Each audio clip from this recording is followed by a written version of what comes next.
Family farms are a big part of life in Scott Valley. They grow pasture for livestock, some grain, a little bit of grass, and a lot of alfalfa hay. Hey!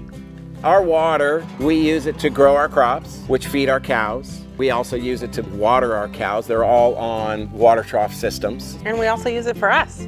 This is just sort of funny. Our house well is an old irrigation well, so our water is tied in also to about 12 water troughs. So when the cows are drinking, then our water pressure isn't very good, and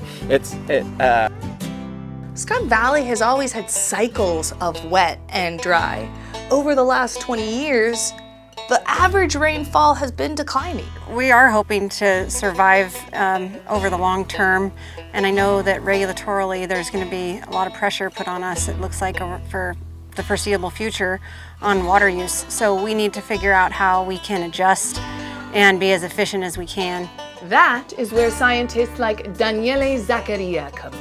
Most of my work is related to find solutions for growers and agriculture producers to be more resource efficient, so we'll characterize amount and time course of crop water use through systematic data collection over the course of 3 consecutive growing seasons. Maybe I'm too worthy, but yeah, I still can say Italian. Yeah. They all understand. Dr. Zaccaria and his team select the fields for their study to capture a range of irrigation methods, soil, and geography common to Scott Valley. We wanted to capture, let's say, 2 fields with flood irrigation, 2 different types of soil, 2 fields with sprinkler irrigation with center pivot on a different type of soil, and 2 fields with wheel line on different type of soils. But what kind of data are they collecting, and what are they going to do with it?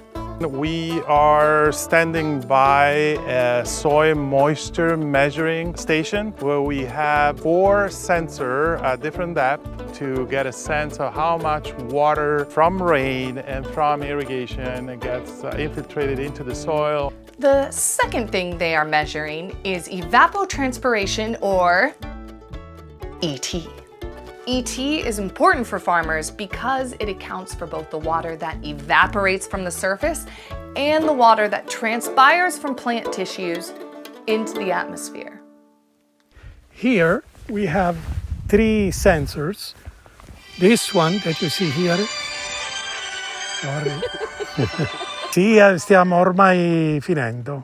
Here we have 3 sensors. The one on the bottom part that you see here is a net radiometer. Essentially, it measures all the radiation, long wave and short wave, incoming from the sun, from the sky. And underneath, it also measures all the outgoing, long wave, short wave, and it takes the net. And that's the whole energy over our crop. And this is the top sensor, is a sonic anemometer. Through that measurement of high frequency wind in all the direction, we know how much energy goes into the heat of the atmosphere. It's called the sensible heat.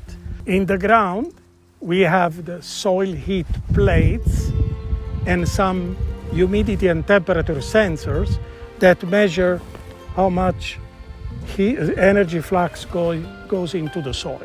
So by taking the net radiation, subtracting how much goes as a sensible heat and how much goes into the soil, the residual is what goes into evaporation and transpiration of our crop.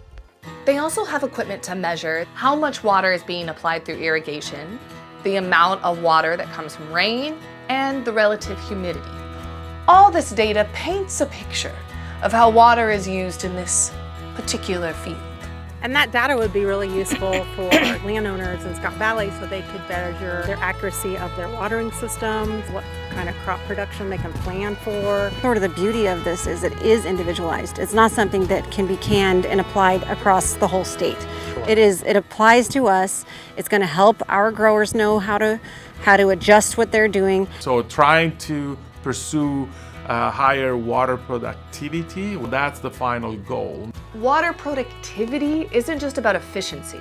It means putting every bit of water to use, whether that be recharging the aquifer, helping wildlife, or maximizing crop yield.